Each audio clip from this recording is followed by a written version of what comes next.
नमस्कार। आज हम लोग इस वीडियो में अरुण कमल द्वारा लिखित नए इलाके में कविता पढ़ेंगे। इस वीडियो में सबसे पहले हम इस कविता को समझेंगे, उसके बाद पाठ में आए प्रश्न उत्तर की चर्चा करेंगे। तो आइए हम इसे समझते हैं। इस कविता में कवि ने दुनिया में जो बदलाव हो रहा है और इस बदलाव के कारण जीवन में, इलाके में, शहर में जो विडंबना उत्पन्न हो रही है उसे दिखाया है। इस कविता की शुरुआत होती है कि इन नए बसते इलाकों में जहां रोज बन रहे हैं नए नए मकान, मैं अक्सर रास्ता भूल जाता हूं। कवि कहते हैं कि वे अक्सर रास्ता भूलते हैं। कहाँ?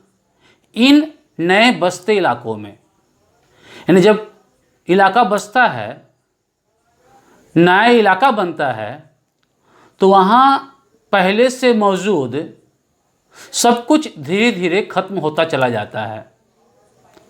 और जो व्यक्ति पहले वहाँ रह चुका है, यदि कुछ साल बाद वहाँ पहुँचता है तो उस इलाके को पहचान नहीं पाता है। और यदि बदलाव की गति बहुत तेज हो तो कुछ महीने बाद यदि पहुँचता है तो उसे पहचान नहीं पाता है। तो वही कवि कह रहे हैं कि वे रास्ता भूल जाते हैं। उसका कारण है कि इस नए बसते इलाके में जहां रोज बन रहे हैं नए नए मकान, हर रोज नया नया मकान बन रहा है, रोज इलाका अपनी पहचान बदल रही है। तो ऐसे में हमारी स्मृति में जो पहचान पहले से मौजूद होती है वह धीरे धीरे नष्ट होता चला जाता है। वो निशान धीरे धीरे नष्ट होता चला जाता है। तो कवि के मन में, कवि की स्मृति में वे निशान कौन कौन से हैं, आगे देखते हैं कि धोखा दे जाते हैं पुराने निशान। क्योंकि इलाका नया बस रहा है, नया बसने के कारण जो भी पुराने मकान हैं, जो कुछ भी हैं, वो धीरे धीरे खत्म हो रहे हैं। तो जो खत्म हो रहे हैं उसे पुराने निशान के रूप में देखा जा रहा है। और वही पुराने निशान कवि की स्मृति है कि धोखा दे जाते हैं पुराने निशान। धोखा क्यों दे जाते हैं? क्योंकि कवि उस इलाके को उन्हीं निशानों के माध्यम से पहचानता है। और जब वो उस इलाके में जाने वाला होता है तो उसकी स्मृति में वही निशान होते हैं। लेकिन जब उस इलाके में प्रवेश करते हैं और वह निशान नहीं मिलता है तो कवि को ऐसा लगता है कि वह धोखा देकर चला गया है। यहाँ निशान का मानवीकरण किया गया है। मानवीकरण अलंकार है कि धोखा दे जाते हैं पुराने निशान। खोजता हूँ ताकता पीपल का पेड़। जब इलाके में प्रवेश कर रहे हैं तो सबसे पहले उन्हें पीपल का पेड़ दिखाई देता था, तो उस पीपल के पेड़ की वो खोज कर रहे हैं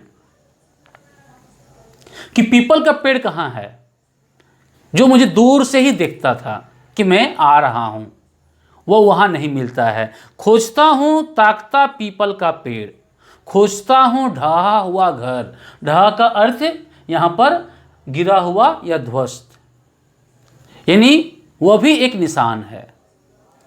वो ढहा हुआ घर भी कवि को नहीं मिलता है। और जमीन का खाली टुकड़ा, और ढहा हुआ घर के बगल में या कुछ दूरी पर एक जमीन का खाली टुकड़ा था, उसे भी ढूंढ रहे हैं, वो भी वहां नहीं है। और जमीन का खाली टुकड़ा जहां से बाएं मुड़ना था मुझे, कि वहां जाकर आगे जाके बाएं मुड़ जाना है, लेकिन अब जमीन का खाली टुकड़ा वहां है ही नहीं, तो कैसे समझें कवि कि वह बाएं मुड़े या दाहिने मुड़े। फिर 2 मकान बाद बिना रंग वाले लोहे के फाटक का घर था 1 मंजिला।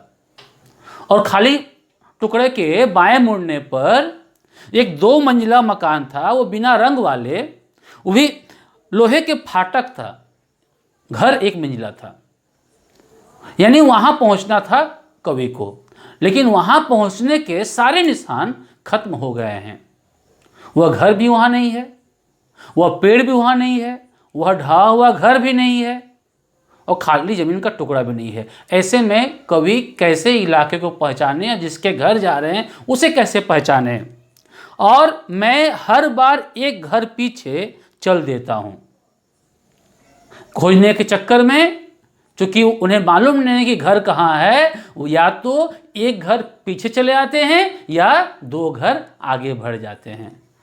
यही क्रम उनका चलता रहता है, लेकिन वह निश्चित नहीं कर पाते हैं कि वह कौन सा घर है जहां उन्हें जाना है।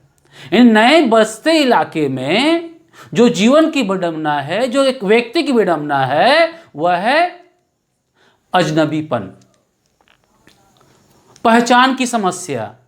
यहां सिर्फ इलाका ही अपनी पहचान नहीं बदलता है, बल्कि कवि की पहचान भी पूरी तरह से बदल जाती है। सिर्फ इलाका ही नहीं, बल्कि वहां के रहने वाले लोग भी कवि के लिए नए हो जाते हैं। इसलिए वह ठकमकाते रहते हैं, धीरे धीरे चलते हैं, पहचानने के लिए डगमगा जाते हैं। इसलिए कहा जा रहा है या 2 घर आगे ठकमकाता। ठकमकाता का अर्थ है धीरे धीरे या डगमगाते हुए।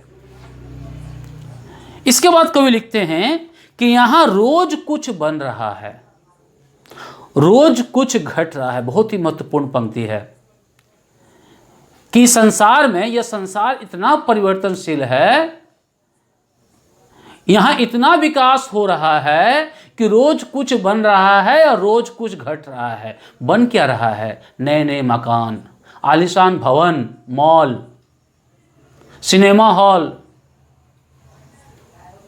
तरह तरह के कॉम्प्लेक्स बन रहे हैं। घट क्या रहा है? घट रहा है मानवीय संबंध, मानवीय संवेदनाएं, आपसी रिश्ते। यहां लोग बहुत हैं, लेकिन अपने कोई नहीं हैं। तो कवि ने इस सत्य को 2 पंक्तियों के माध्यम से हमारे सामने रख दिया है कि यहां रोज कुछ बन रहा है, रोज कुछ घट रहा है। यहां स्मृति का भरोसा नहीं कि स्मृति के सहारे हम अपनी जिंदगी को जी लेंगे, स्मृति के सहारे हम इलाके को पहचान लेंगे। अब ये स्मृति हमें यह मौका नहीं देती है। अब इस पर भरोसा नहीं किया जा सकता है, क्योंकि यहां सब कुछ बदल गया है, सब कुछ बदलता चला जा रहा है। और बदलाव की गति इतनी तीव्र है, इतनी तीव्र है कि कवि कहते हैं कि एक ही दिन में पुरानी पड़ जाती है दुनिया। यानी इस पंक्ति के माध्यम से कवि उसकी तीव्रता को दिखाते हैं कि एक दिन में पूरी दुनिया बदल गई। यानी जिस दुनिया को, जिस इलाके को हम पहचानते थे, जानते थे, वो दुनिया अब हमारे लिए नई हो गई।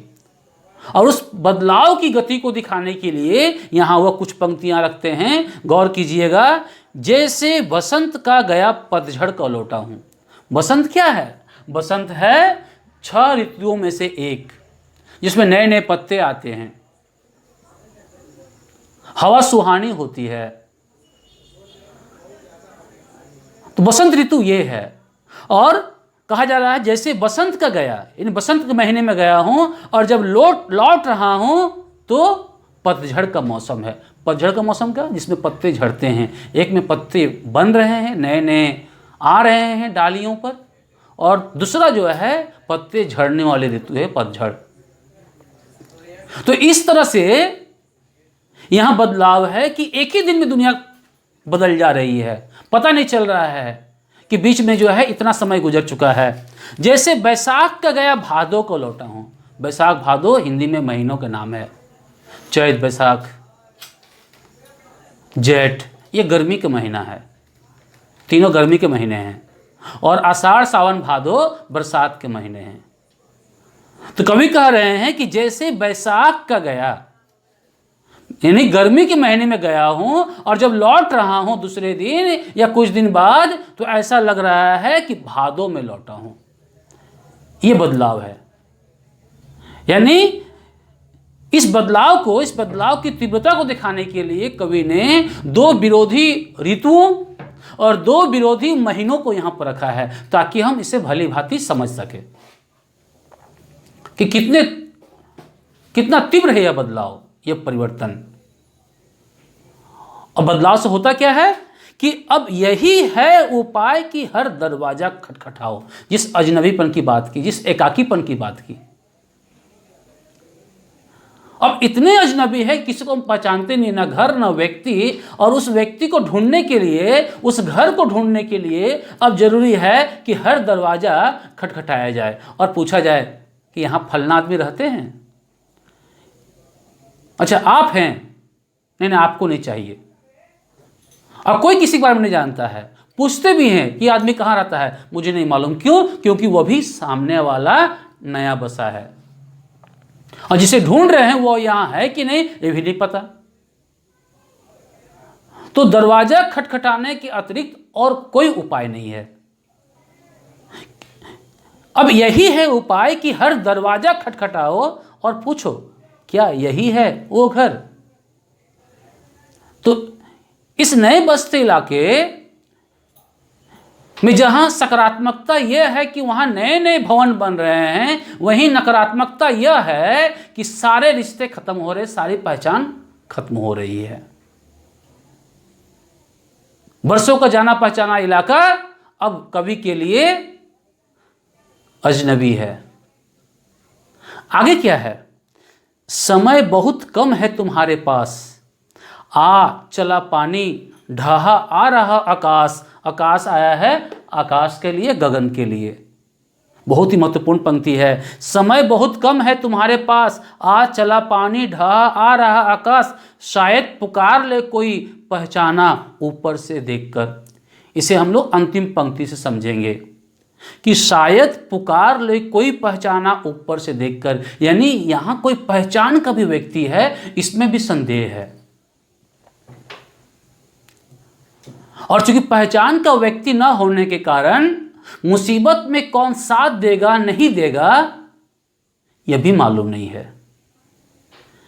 यदि कोई पहचान का व्यक्ति हो, बारिश आने की संभावना हो, तो व्यक्ति हमें पुकार लेता है कि भाई साहब अंदर आकर बैठ जाइए, मौसम खराब है, जब मौसम अच्छा हो जाए तब चले जाइएगा। लेकिन अब वैसा नहीं है। क्यों? समय बहुत कम है तुम्हारे पास, आ चला पानी, ढहा आ रहा आकाश। तुम्हारे पास अब ज्यादा समय नहीं है। क्यों? क्योंकि आ चला पानी, बारिश होने वाली है। ढहा आ रहा आकाश, जोरदार बारिश होने वाली है।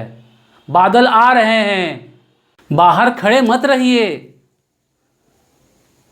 ऐसा कहने वाला भी कोई नहीं है। यानी धीरे धीरे बदलते इलाके के साथ मानवीय संवेदनाएं भी खत्म हो रही है। साथ साथ रहने से ही संबंध बनता है, और जब नए इलाके बनते हैं तो साथ रहने वाले अलग हो जाते हैं, जिस कारण से एक दूसरे की मदद करने वाला भी यहां पर कोई नहीं है। इस प्रकार इस पूरी कविता में कवि ने एक और परिवर्तन के कारण, विकास के कारण इलाके में हो रहे बदलाव को दिखाया है, वहीं इसकी विडंबना को भी दिखाया है। तो इस तरह से हम इस कविता को समझ सकते हैं। अब देखते हैं कि इसमें प्रश्न क्या क्या हैं। तो पहला प्रश्न है कि नए बसते इलाके में कवि रास्ता क्यों भूल जाता है? तो इसका उत्तर होगा कि नए बसते इलाके में कवि रास्ता भूल जाता है क्योंकि यहां रोज नए नए मकान बन रहे हैं, और जिनके सहारे, जिन निशानों के सहारे कवि इस इलाके को पहचानता है, वो निशान खत्म होते चले जा रहे हैं। दूसरा प्रश्न है कि कविता में कौन कौन से पुराने निशानों का उल्लेख किया गया है। तो इसका उत्तर होगा कि कविता में पीपल का पेड़, ढहा हुआ घर, जमीन का खाली टुकड़ा और 2 मकान बाद बिना रंग वाले लोहे के फाटक के पास लोहे के फाटक वाला एक मंजिला घर, इन निशानों की चर्चा हुई है। उसके बाद है कवि एक घर पीछे या 2 घर आगे क्यों चल देता है। नए बसते इलाके में रोज इतना कुछ बन रहा है, इतना कुछ बदल रहा है कि कवि अब स्मृति के सहारे उस इलाके की पहचान नहीं कर पा रहे हैं, या जिसके घर गए हैं उस घर को पहचान नहीं पा रहे हैं। तो इस अजनबीपन की स्थिति में, अकेलेपन की स्थिति में वे या तो एक घर आगे बढ़ जाते हैं या 2 घर पीछे चले आते हैं, या 2 घर आगे बढ़ जाते हैं या एक घर पीछे चले आते हैं।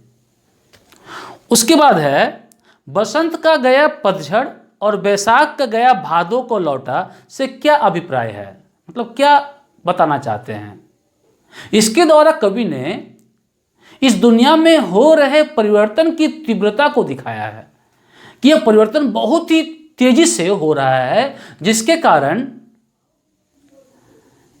हमारी जानी पहचानी दुनिया एक ही झटके में बदल जाती है। इलाका तो अपनी पहचान खोता ही है, साथ ही साथ हम भी अपनी पहचान खो बैठते हैं। अंगो नंबर है कवि ने इस कविता में समय की कमी की ओर क्यों इशारा किया है। कवि ने इस कविता में समय की कमी की ओर इशारा इसलिए किया है क्योंकि समाज से धीरे धीरे मानवीय संवेदनाएं खत्म हो रही है। वह अपनापन खत्म हो रहा है जिसके सहारे हम दूसरों की मदद करने के लिए अपना कदम बढ़ाते हैं। यहां एक दूसरे के दुख को समझने वाला कोई नहीं है। इसके बाद का प्रश्न है कि इस कविता में कवि ने शहरों की किस विडंबना की ओर संकेत किया है। तो इस कविता में कवि ने दिखाया है कि शहर दिन पर दिन जितने विकास कर रहे हैं उनमें रह रहे लोगों का जीवन उतना ही कठिन होता चला जा रहा है। वे लोग अजनबीपन और एकाकीपन के शिकार हैं। वहां एक दूसरे को समझने वाला, एक दूसरे की मदद करने वाला, एक दूसरे के सुख दुख में हाथ बटाने वाला नहीं के बराबर रह गया है। शहर में लोग बहुत दिखते हैं लेकिन अपने कहलाने वाले बहुत कम लोग होते हैं, जिसके कारण मनुष्य अपना जीवन बहुत मुश्किल से काटता है। तो शहर की इस विडंबना की ओर इस कविता में इशारा किया गया है, संकेत किया गया है। इसके बाद है व्याख्या कीजिए। कौन नंबर है यहां स्मृति का भरोसा नहीं, एक ही दिन में पुरानी पड़ जाती ही दुनिया। तो इसमें कवि ने बताया है कि दुनिया इतनी तेजी से बदल रही है कि जिस स्मृति के सहारे हम उस दुनिया को पहचानते थे अब वो स्मृति बची ही नहीं रहती है। हम जाते हैं यह सोचकर कि वहां यह होगा, लेकिन वह वहां नहीं होता है और ऐसा लगता है कि उसने मुझे धोखा दिया है। इसके माध्यम से कवि ने व्यक्ति के अजनबीपन को चिन्हित किया है, एकाकीपन को चिन्हित किया है और दिखाया है कि इलाके के बदलने का सिर्फ सकारात्मक नहीं नकारात्मक प्रभाव भी है। तो इलाके में बदलाव या परिवर्तन दोनों को साथ लेकर चले, यानी इलाका भी बदले और मानवीय संबंध भी बचा रहे, यह जरूरी है। फिर है ख नंबर, समय बहुत कम है तुम्हारे पास, आ चला पानी ढहा आ रहा आकाश, शायद पुकार ले कोई पहचाना ऊपर से देखकर। कि जब कभी इलाके में प्रवेश करते हैं, अपने किसी हितैषी को, अपने रिश्तेदार को ढूंढने के लिए, तो वहां उन्हें उसका घर नहीं मिलता है। समय ढूंढते ढूंढते ही बीत जाता है और दूर से बादल आते दिखाई पड़ते हैं और ऐसा लगता है कि बहुत जोर बारिश होने वाली है। तो ऐसे समय में कोई अपना, किसी अपने को हम ढूंढते हैं जहां जाकर इस मुसीबत से बच सकें। लेकिन इस बसते नए इलाके में कोई भी इन्हें पुकारने वाला नहीं है, कोई भी इस मुसीबत से आगाह करते हुए बुलाने वाला नहीं है। तो कवि ने यहां दिखाया है कि परिवर्तन के साथ, इस बाह्य परिवर्तन के साथ लोगों का जो आपसी रिश्ता है वह खत्म होता चला जा रहा है। लोग खुद तक ही सीमित रह गए हैं, अपने स्वार्थ के बारे में ही सोचते हैं। इस प्रकार यहां इतने ही प्रश्न हैं जिसकी हमने चर्चा की। तो इस वीडियो में आज इतना ही। और भी वीडियो पाने के लिए इस चैनल को अवश्य सब्सक्राइब करें और लाइक करना ना भूलें। धन्यवाद।